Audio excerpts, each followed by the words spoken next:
So we got this little young sister that's going to, talk about the realization of being a quote unquote whitewashed, black girl, right?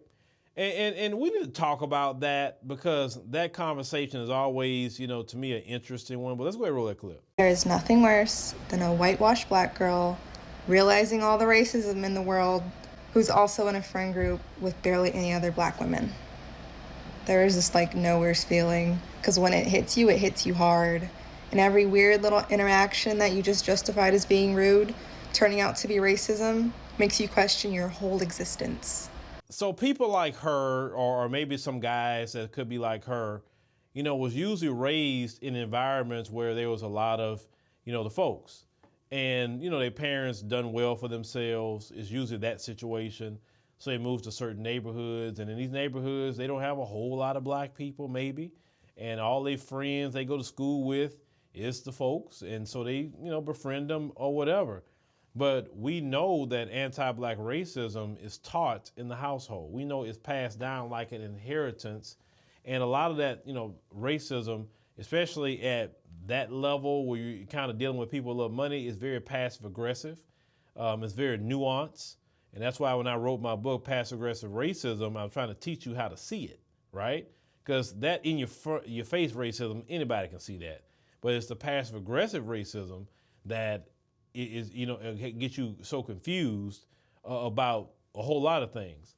So you have a girl like that, or a guy, they've been raised in those environments. They don't really, the normal, when I say the normal, things that black people do in our culture, they don't do.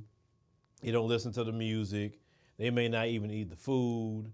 They, may listen to what more the folks listen to or hang around that, right?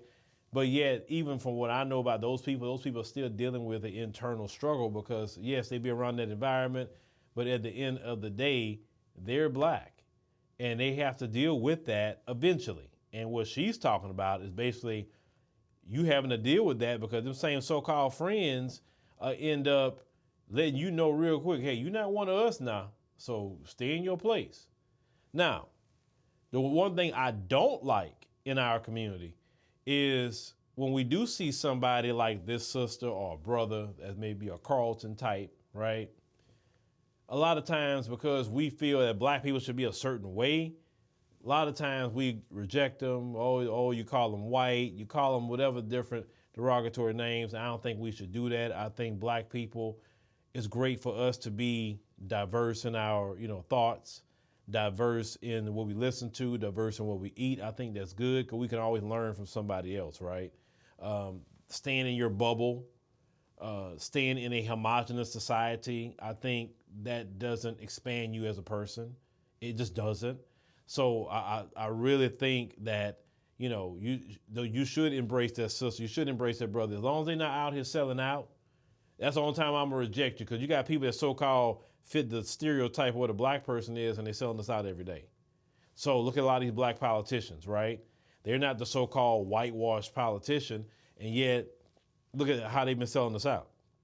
So maybe that sister or that brother could be really, sticking up and fighting for the community. They just maybe don't feel like listening to certain music. They listen to something else, which is fine by me. I have no problem with that. I don't like the rejection of, people in the community outside of they doing evil things or they're selling us out. If they're different, and it's okay.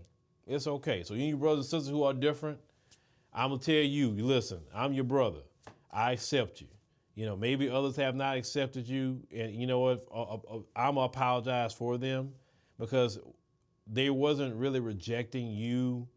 They're just rejecting what they've been taught, right? And they've been taught that black people got to sound a certain way, act a certain way, listen to a certain kind of music, dance a certain way. We just have been taught that, and that's not right. I don't think it's right. I think we're all different, and that's good. We need to embrace differences. So, because I don't want you to have any kind of ill will towards your own people, because call it at the end of the day, Becca and them, they're not going to fully accept you. They're not. Even if you sell out, they're not fully accepting you. Actually, they're watching you a lot more when you sell out. So it's okay to be with other black people. It's okay. You got to get with your, because no matter what, We your family, right? You can go with other people all day, but there's nothing like being with family, and get with family. That's all. Now, the only thing I would say to some of you parents that bring these children in these areas, listen, let me tell you something. You can live in an area, parents, and make sure at minimum your child is in a diverse area, right? Let's say like in Houston, we have a big, even the Houston area, right? The surrounding cities, we have a diversity of people here. So even when you move to the nice neighborhoods here, you'll see blacks, you'll see whites, you'll see Hispanics, you'll see Indians, you'll see Asians, you'll see Arabs, you'll see all kind of people here, right? A lot of Nigerians, you'll see all kind of people. That's where you want to move your child. If they're not gonna just be in a black neighborhood, move them at least to that. That way they get to see everybody. You understand what I'm saying? Because it's not good to take our kids from our community and to stick them right there in the folks, and they have nobody around them that don't not even look like them, or even people of diversity of people. I just never agreed with that at all, if you're gonna do it. So parents, you gotta be a little bit more mindful of that. But yeah, let me know what y'all think about, what she's saying, and maybe some of you in the comments can relate to what she's saying. And shout out to y'all. Like I said, y'all part of the family. Like I said, I don't reject y'all.